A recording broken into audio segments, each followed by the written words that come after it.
Bonjour, bonsoir, je m'appelle Rose Bernieri, je suis bénévole d'enseignement de portugais brésilien ciblé pour le peuple haïtien qui est là, qui habite au Brésil actuellement. Mon but c'est de construire l'intégration sociale de ces personnes-là, du fait que la langue ne soit pas un empêchement, une barrière pour le développement professionnel ou académique.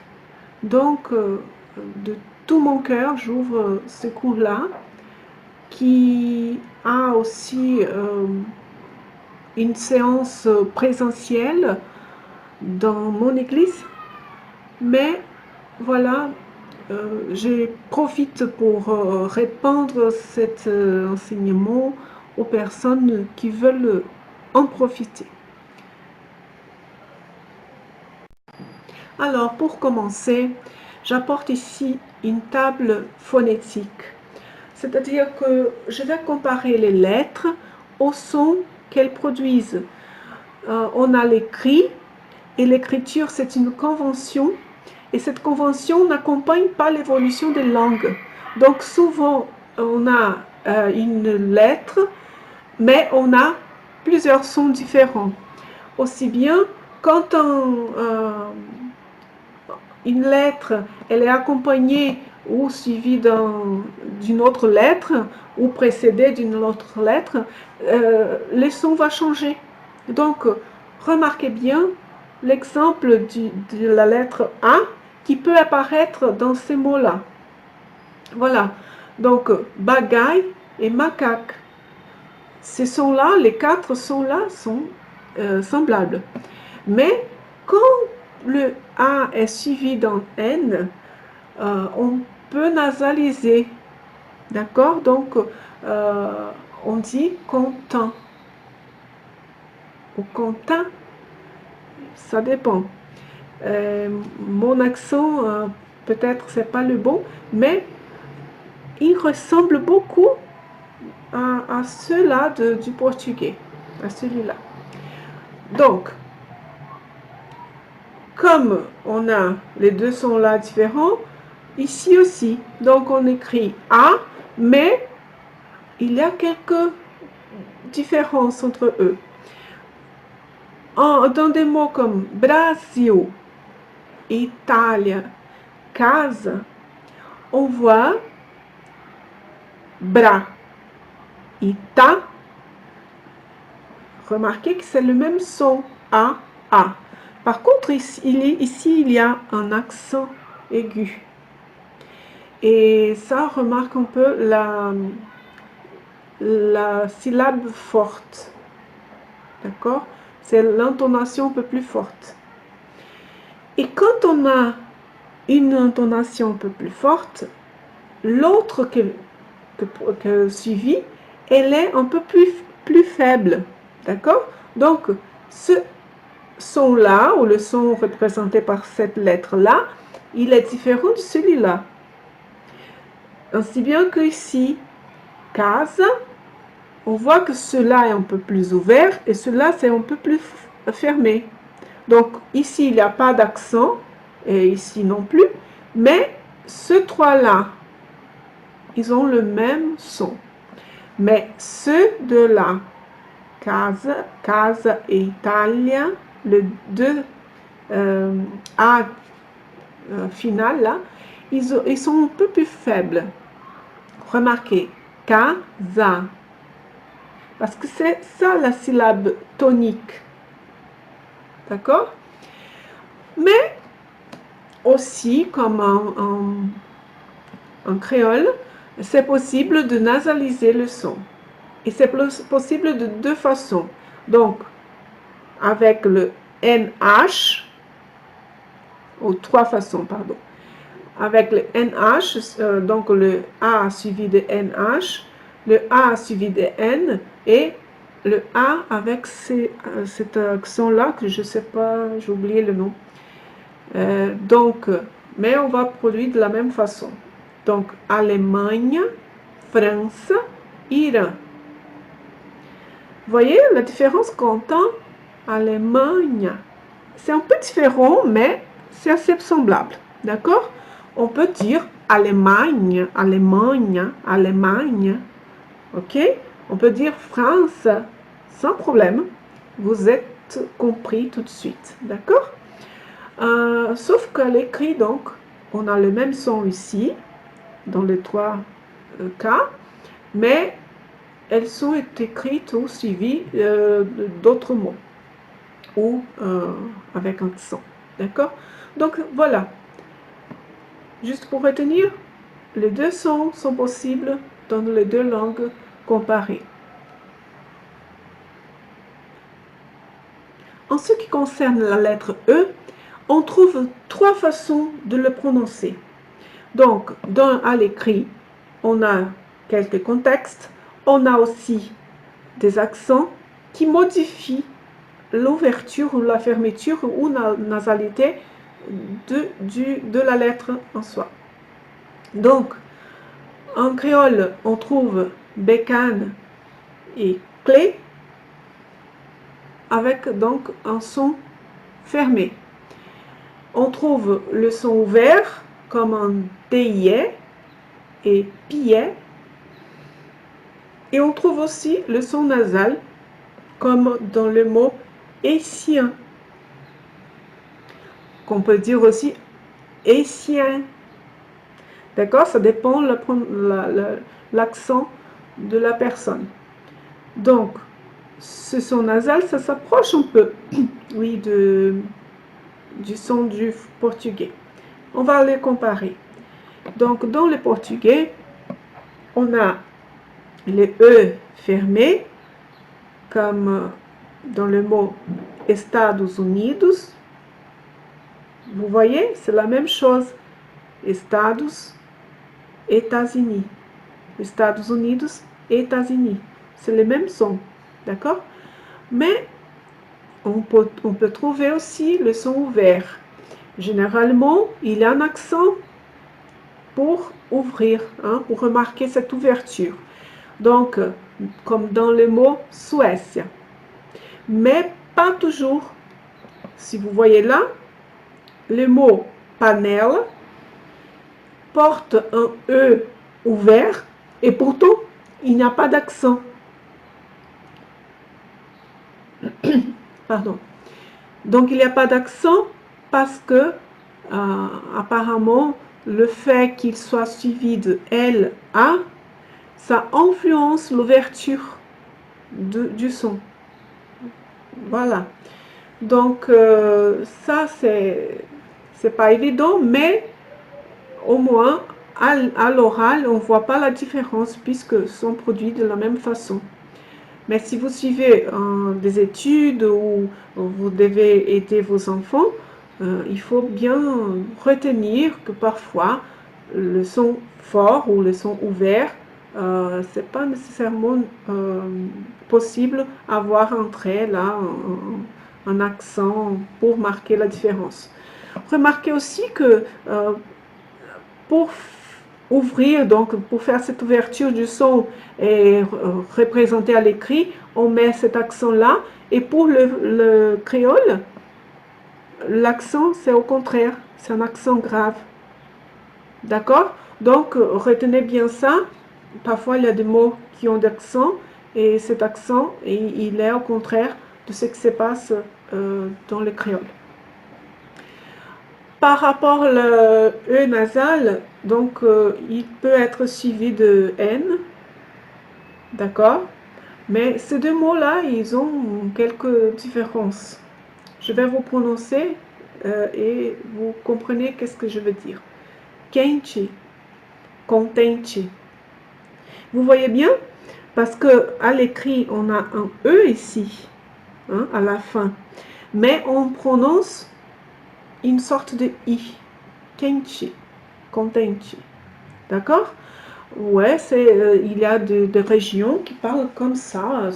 La plupart, en fait, des régions brésiliennes parlent comme ça. Mais il y a aussi des régions où on parle contente et quente. D'accord? Mais c'est moins récurrent. D'accord?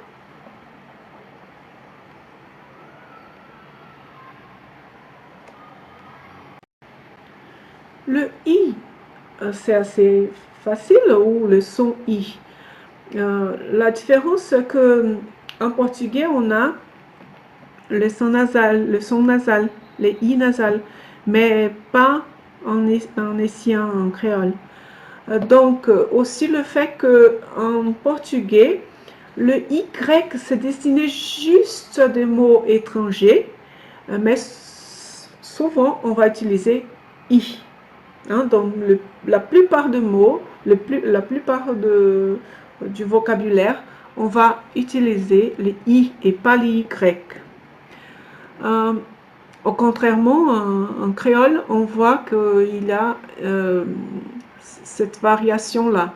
Donc, les mots numéro et diri, hein, on a le même son, mais combien, ça s'écrit avec Y et pourtant le son, c'est le même. Donc, numéro, diri, combien, porte le même son, mais il y a une convention ici qu'on utilise le Y. Voilà. Au Brésil, donc, le portugais présente les I comme on voit ici, dans des mots Brasil, Paris. Vous voyez, c'est le même son. Mais on peut nasaliser avec le N là, qui se trouve après le I. Donc, pinça, cinta. Vous comprenez? Donc, un I suivi de N, en portugais, ça devient un I nasal.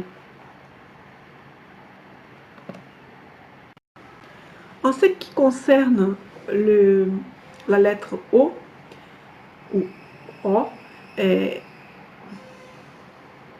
en ce qui concerne la lettre O, on trouve trois possibilités.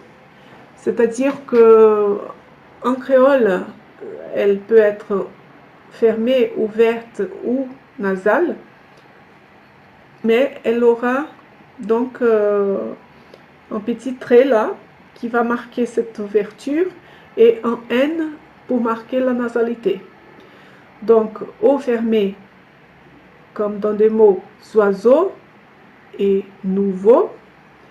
Le O ouvert, comme un béo et créole.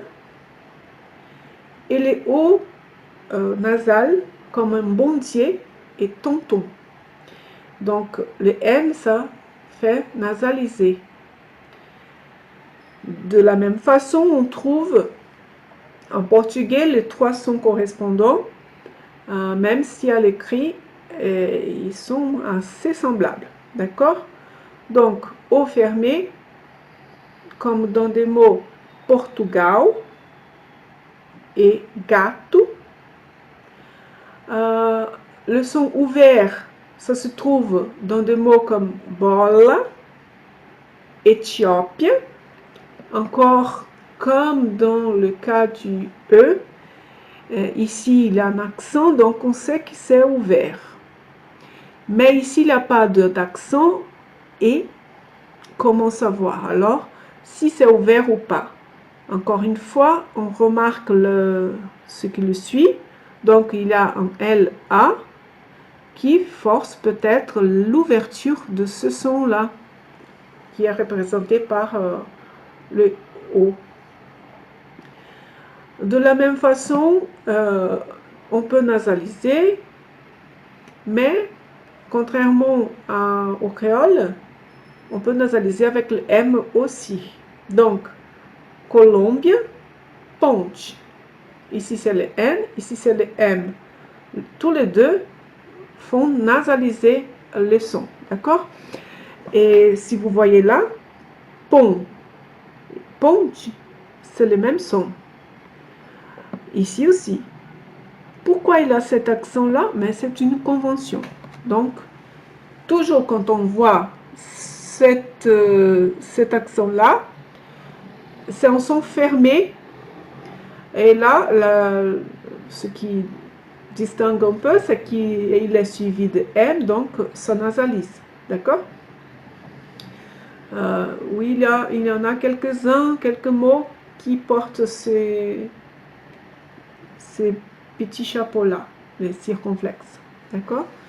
Donc voilà, c'est assez semblable, même si on produit un peu différemment, c'est pas tout à fait différent. D'accord? Alors là, je vous demande beaucoup d'attention parce que souvent il y a des problèmes de confusion par rapport à ça. Si en créole on a besoin de ces deux lettres-là pour former le son OU, qui est représenté par ces symboles, en portugais, il faut juste cette lettre-là pour former les mêmes sons que cela. Donc, ou. Ne faites pas confusion avec le français parce que en français, on prononce ça U. Hein? En portugais, on n'a pas ces sons-là en portugais. Le son U n'existe pas en portugais. D'accord? Donc, euh, souvent, quand il apparaît cette lettre-là, ça correspond à OU. OK? Aussi le fait que il y a en créole la lettre W qui peut représenter aussi ce son-là, OU. Donc, il y a deux façons de représenter OU en créole, comme dans des mots bonjour et bonsoir. Vous voyez, c'est les mêmes sons, mais on écrit différemment.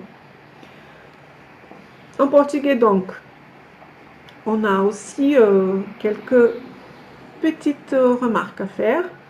Donc, des mots comme Cuba, Russia, ça va. Même s'il y a un accent, on va prononcer de la même façon. Par contre, ici, il y a un L. Et là aussi. Et pourtant, on le prononce OU. Comme dans des mots calça, sal. Vous voyez? Calça, sal. Pourquoi ça se passe?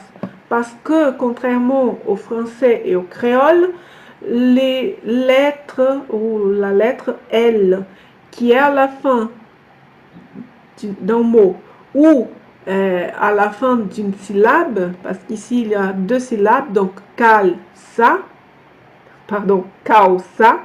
et souvent, si le L est à la fin de la syllabe, ou ici c'est un mot monosyllabe, donc il va être prononcé comme OU.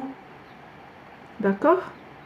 Mais, encore une fois, il y a des régions, oui, c'est bien restreint, mais il y a des régions qui parlent calça et sal. Par exemple, ma maman, elle est venue du sud du Brésil et bien au sud, à Rio Grande do Sul, et elle est descendante d'Italiens. Donc, elle parle sal et calça. Mais la plupart des Brésiliens vont prononcer calça, sal. D'accord? Alors, ce qui n'a pas aussi en créole, c'est le U ou le OU nasal. Donc, comme dans des mots atum et assunto. Vous voyez? Donc, encore une fois, le M et le N, ça fait nasaliser le son précédent. D'accord? Bon, voilà, nous arrivons au son des consonnes parce qu'on a bien parlé des voyelles. Et maintenant, je ne vais pas vous parler de toutes les consonnes parce qu'il y a beaucoup de consonnes qui se ressemblent avec le portugais. Je vais juste montrer quelques distinctions de prononciation de quelques-unes. D'accord? Alors, j'ai choisi pour débuter cette discussion le D et le T. Voilà. En créole ou en français, on prononce ce son-là D. D'accord? Comme dans des mots diamant et destination. Mais, donc on va comparer là, on a là dedo desleal. D'accord? Donc, on prononce D. Mais, regardez là, il y a un mot étranger qui est prononcé J. D'accord? Donc, je reprends ce son-là, J, qui apparaît en jazz. Et je remets ici, donc, J. Donc, tous les mots qui sont, les D, qui sont suivis de I, en portugais, on prononce diamante. D'accord? Diamante. Regardez la différence. Diamante, diamant. D'accord? Disco, disque. Ça veut dire qu'il y a ici presque un J là qui fait ressortir un peu ce bruit-là en fait. Diamant. Vous voyez ici aussi, il y a ces sons-là. Diamant. D'accord? Et c'est juste parce qu'après le D, il y a un I. Et comme ça prononce un peu plus différemment. De la même façon, donc ici on trouve en créole le T, et dans des mots comme timoun, hôtel. Mais ici, donc on a de la même façon, si c'est suivi de E, ça ne change rien. Donc on a teto et tesouro. J'ai échangé là. J'ai renversé. Tesouro. Teto, tesouro. Alors, par contre, donc, on a bien un E là, et ça serait semblable si c'était en O, comme ça là. D'accord? Mais souvent, le T suivi de I, ça donne ce petit son là, qu'on dirait qu'il y a un petit J ici. Donc, timide. Oh, pardon. Tímido. Tinta. D'accord? Donc, tímido, timide. D'accord? Il a cette différence. Par contre, aussi, il y a des gens au Brésil qui parlent timido. Oui, il y en a. Donc, si vous prononcez timido ou timido, ça, on va vous comprendre tout à fait. D'accord? On arrive là donc à la lettre J et la lettre G. En créole, c'est bien net, c'est bien clair. Le son J est représenté par J et le son G est représenté par G. Comme dans des mots girafe, gêne pour le son J. Garage, larguer, guitare pour le son G est représenté par les G. Par contre, en portugais, c'est une salade mixte. C'est-à-dire que parfois, le son J va être écrit par G ou parfois par J. Et voilà, donc je vous donne quelques exemples. Si on trouve donc les G suivi de I, on le prononce J, comme dans des mots girafe, pardon, girafe et gesto. D'accord? Si vous voyez, là, en créole, c'est écrit par J, mais pas en portugais. D'accord? Par contre, si le G est suivi de A, O, U, on prononce G. D'accord? Donc, gasoline, gole, goule. D'accord? Mais on va dire ici, je veux produire gay. Comment on fait? Alors, pour former ce mot-là, ou le son gay, comme un, ou gay, comme un guerre et guitare, on doit mettre un U entre le G et le E. D'accord? Donc, souvent, si le G est suivi de I et E, on prononce J. Pour qu'il forme le son G, G ou G, ou Gui aussi, alors il faut rajouter un U entre la voyelle et la lettre G. D'accord? Donc, guerre, guitare. Je sais que c'est assez difficile de retenir ça, mais au fur et à mesure que vous allez lire et étudier un peu plus, ça deviendra. D'accord? Voilà. Donc, aussi, je compare S et K parce qu'on a aussi une particularité assez compliquée pour comprendre pourquoi il n'y a pas une patronisation et tout en portugais par rapport le K et le S, ou je vais dire plus proprement le S et le K. D'accord? Donc, le son S, on peut écrire avec C, avec S, avec deux S et avec C, c'est dit. Et pourquoi ça? Parce que de la même façon que le J et le G, si le C est suivi de I ou E, on prononce S, d'accord? Pas K. Hein? En fait, en créole, il n'y a même pas le son, le C, parce que on a remplacé tout par K, ce qui est plus évident.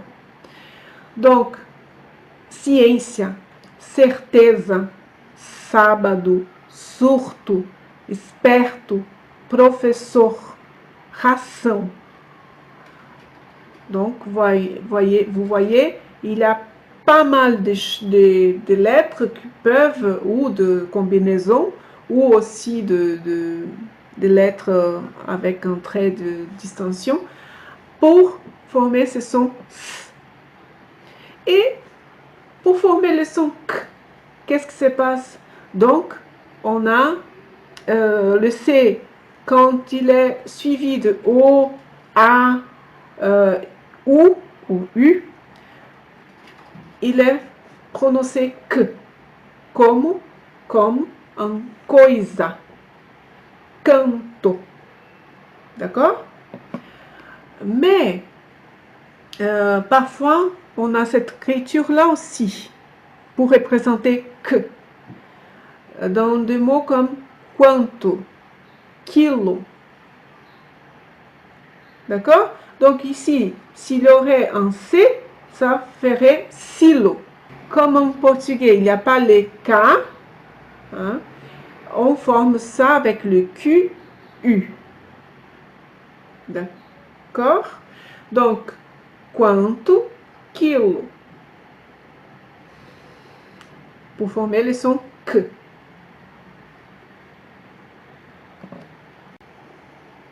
Alors, là, je compare quelques lettres. qu'en créole, c'est assez clair. Donc, en créole, il n'y a pas X, d'accord? Mais le X est remplacé par KS. Donc, en français, on a bien taxi, hein, c'est avec X.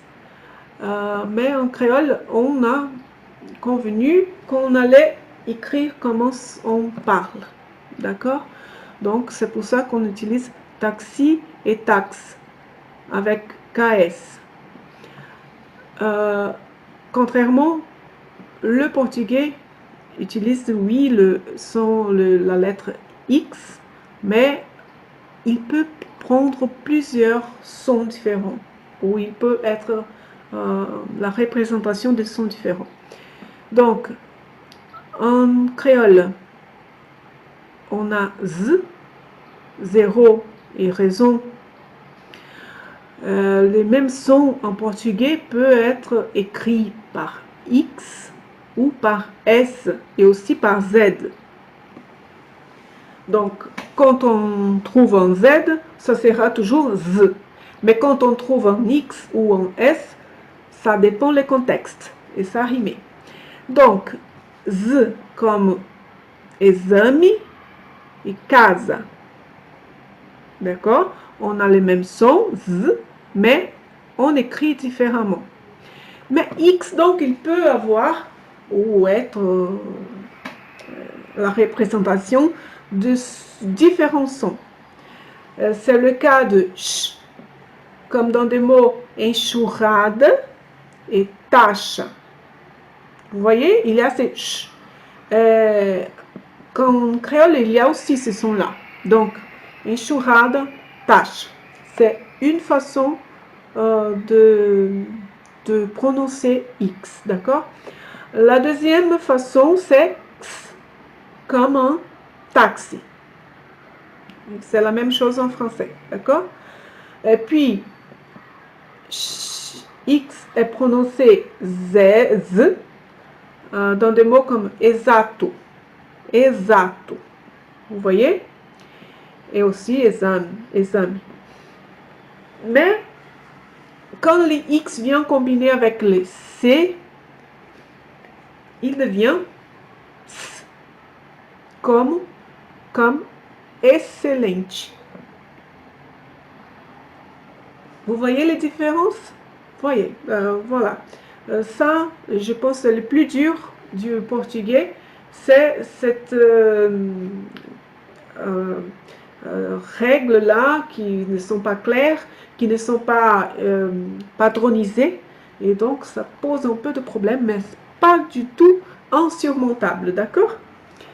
Avec beaucoup de persévérance, on arrive. J'ai choisi le H et le L pour vous montrer quelques différences d'usage pour le portugais. Donc, en haïtien ou créole, on voit ici le H comme en reproduisant le son R. D'accord? Dans les mots la reine. D'accord? Et le L, c'est le L, il n'y a pas de combinaison, il apparaît toujours avec le même son, comme dans le mot langue et lettre. Par contre, si vous voyez là, on a le H devant le mot en portugais, mais c'est comme en français, il y a des mots qui portent le H à l'avant, devant, mais il n'est pas prononcé, il n'est pas aspiré comme on dit. Donc, hora, hesitar. Si on enlevait ça, ça ne changerait rien. Mais on convient comme ça et on doit les apprendre, d'accord? Donc, hora, hesitar. Là, cette case-là, sans rien, ça veut dire qu'il n'est pas prononcé, d'accord?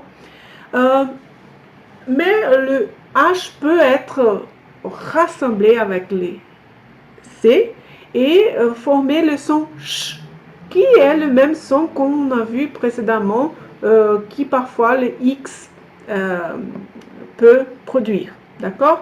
Donc, inchado, chuva. Ok? Alors, en revenant la distinction du L dans différents mots, on regarde là, L, qui est prononcé par OU quand il est à la fin, donc il vient à la fin d'un mot, ou bien à la fin d'une syllabe. C'est le cas de sol, soldado. Et pas le cas de livro, puisque là, il n'a pas le son OU, mais bien le L.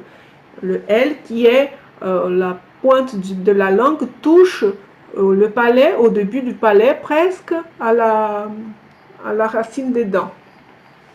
D'accord? Donc, ici, dans ce contexte, il n'est pas prononcé comme ça, il ne touche pas le palais. Hein? Livro, excelente e lua sont des mots qui montrent cette distinction de prononciation du L. Mais le L peut être combiné avec les H. Et là, ça va donner un son à peu près li. Regardez là les exemples. Toalha, alho. J'ai mis là, ça c'est une représentation de la prononciation. C'est pas comme ça qu'on écrit, c'est comme ça. Mais on prononce toalha, alho. D'accord? Donc j'ai mis là juste pour que vous voyez comment on prononce. Donc, LH aura toujours ce son li. Toalha, alho. Par contre, aussi, le NH peut être combiné pour former des sons ñ. Vous vous souvenez du mot beignet en français? Il y a ce son ñ. D'accord? En français, c'est écrit avec GN. En portugais, c'est NH. D'accord? Et ici, si on prononce rapidement, on a benha. Benha. C'est ça? Et voilà, ce sont ñ. Banho, manhã. Voilà donc une particularité de l'approche NH. D'accord? Alors, pour les sons R, il a le son faible et le son fort. D'accord? Donc, si c'est faible, on l'écrit en R simple. Si c'est fort, on écrit 2 R ou R double. Alors, pour les sons faibles, caro, flor, perfil. Vous comprenez? Caro, flor, perfil. On peut prononcer flor, perfil, mais pas carro. Parce que carro, c'est ça. C'est une autre chose. Vous voyez, il y a une différence de signification là. Le signifiant, ça remonte à autre chose. Donc, caro, c'est cher. Et carro, c'est machine ou voiture. Donc, cher, voiture. Pourquoi ça? Donc, mais il y a une remarque à faire là. Parce que ici, on le prononce aussi fort. Repose. D'accord? Donc, on peut écrire avec 2 R ou quand il débute un mot, il est fort aussi. D'accord? Mais quand il est au milieu du mot, il est faible, ou quand il est à la fin du mot, il est faible. D'accord? Donc, R au début du mot, c'est fort. R au milieu du mot, c'est faible. À la fin du mot, c'est faible. Pour remarquez, pour faire cette, représenter les R forts au milieu de mots, il faut le doubler. Bien compris? Et voilà, pour finir, je vous présente ma présentation en fait. Et pour que vous pensez au son. Donc, je vous encourage d'abord d'arrêter la vidéo, d'essayer de lire ça avec la prononciation correcte, d'accord? Et puis, revenir à la vidéo pour m'entendre parler, d'accord? Donc, je vous donne un temps. Voilà. Vous reprenez la vidéo et je vais prononcer pour que vous puissiez comparer avec votre production. Voilà. Donc, bom dia. Eu me chamo Rose. Eu sou professora. Eu tenho 2 filhos. Eu falo francês e português. Eu não gosto de brigas. Eu não tenho carro. Eu vou ao restaurante. Voyez bien? Un son nasal ici. Bon. Le son qu'on dirait qu'il y a un J là. Bom dia. Hein? Dia. Eu. C'est comme on écrit, on lit. Et. Eu. Me. Parfois il y a un petit I là. Eu me chamo Rose. Ici aussi, il y a un petit i parfois dans la prononciation. Eu sou professora. Hein, la marque du féminin. Si c'était un homme, on enlève le A. C'est une femme, donc on remet un A pour marquer la différence entre homme et femme. Eu tenho, vous voyez, le NH là, le son N. Dois filhos, le son li là, pour représenter par LH. Filhos. Eu falo francês et português. Je pourrais dire aussi português. Eu não gosto de brigas. Remarquez là, il y a quelque chose de difficile, on ne trouve pas dans l'espagnol, on ne trouve pas dans le français, pas dans l'anglais. C'est qu'en portugais qu'on trouve ça. C'est ici, c'est comme vous mettiez un OU et un M. Et vous parlez très rapidement. Non, non. Vous comprenez? Donc, écrit N-A-U-M ou U-N et vous direz non, non, bien rapidement. C'est le son que forme cette combinaison-là du A avec ce tiré-là et O. D'accord? Eu não gosto de brigas. Eu não tenho carro. Eu vou ao restaurante. Vous ne comprenez pas ce que je veux dire là-dessus?